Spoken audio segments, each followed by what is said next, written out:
Welcome friends. 2022 সাল থেকে উৎসশ্রী পোর্টালে টেম্পোরারি সাসপেনশন চলছিল এবং কখনো 6 মাস কখনো 1 বছর, সেটাকে বাড়িয়ে বাড়িয়ে লাস্ট ছিল গতকাল শেষ হয়েছে আগামী 30শে জুন 2026।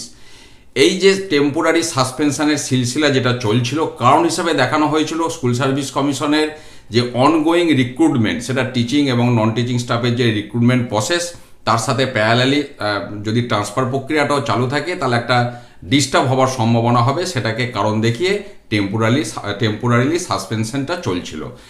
অবশেষে এই যে সাসপেনশনের যে সিলসিলা, সেটাকে রিভোক্ট করা হলো বা সেটাকে উইথড্র করা হলো, বা আরও সহজ করে বললে আজ থেকে অর্থাৎ 1 জুলাই 2026 থেকে উৎসশ্রী পোর্টাল আবার স্বাভাবিক হলো।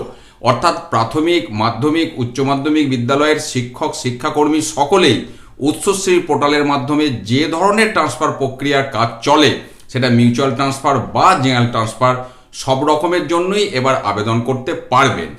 এবার প্রশ্নটা হলো, যারা আগে আবেদন করেছেন মাঝপথে কোনো না কোনো এন্ডে হয়তো আটকে আছে, সেইগুলোর বিষয়টা কি হবে? এখন এই নিয়ে কিন্তু স্কুল সার্ভিস কমিশনের বা শিক্ষা দপ্তরের পক্ষ থেকে একটা নতুন করে বা আলাদা করে বিজ্ঞপ্তি দেওয়ার অবশ্যই প্রয়োজন আছে।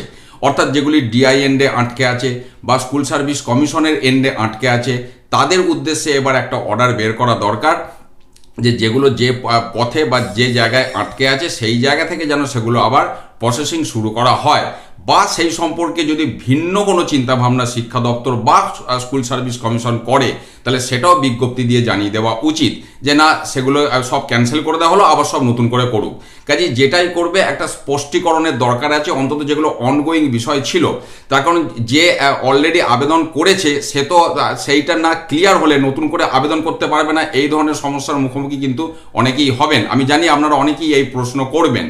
এবার এটা নিয়ে স্পষ্ট একটা নির্দেশিকা সামনে না এলে এটা নিয়ে কিন্তু মন্তব্য করা সম্ভব নয়। কাজে আবেদন অবশ্যই এটা থাকবে যেমন শুরু হয়েছে। নতুন যারা আবেদন করবেন মিউচুয়াল বা জেনারেল ট্রান্সফারের ক্ষেত্রে, সেটা প্রাথমিক মাধ্যমিক স্কুলের শিক্ষক বা শিক্ষাকর্মী সকলের ক্ষেত্রে এটা প্রযোজ্য। একই রকম যেগুলি মাঝপথে আটকে আছে বিভিন্ন এন্ডে, সেইগুলোর বিষয়েও কিন্তু একটা স্পষ্ট নির্দেশিকা দিয়ে সেই জটিলতাগুলো আগে ক্লিয়ার করে দেওয়া দরকার, যাতে করে নতুন যারা আবার আবেদন করছেন টোটাল বিষয়টা ঠিকঠাকভাবে হয়।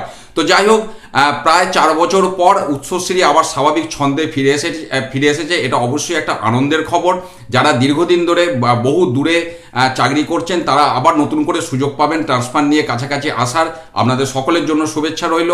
এই সংক্রান্ত আপডেট পরবর্তী ক্ষেত্রে আবার যদি কিছু সামনে আসে, আমি অবশ্যই আপনাদের সাথে শেয়ার করব। ভালো থাকুন, সুস্থ থাকুন, ধন্যবাদ।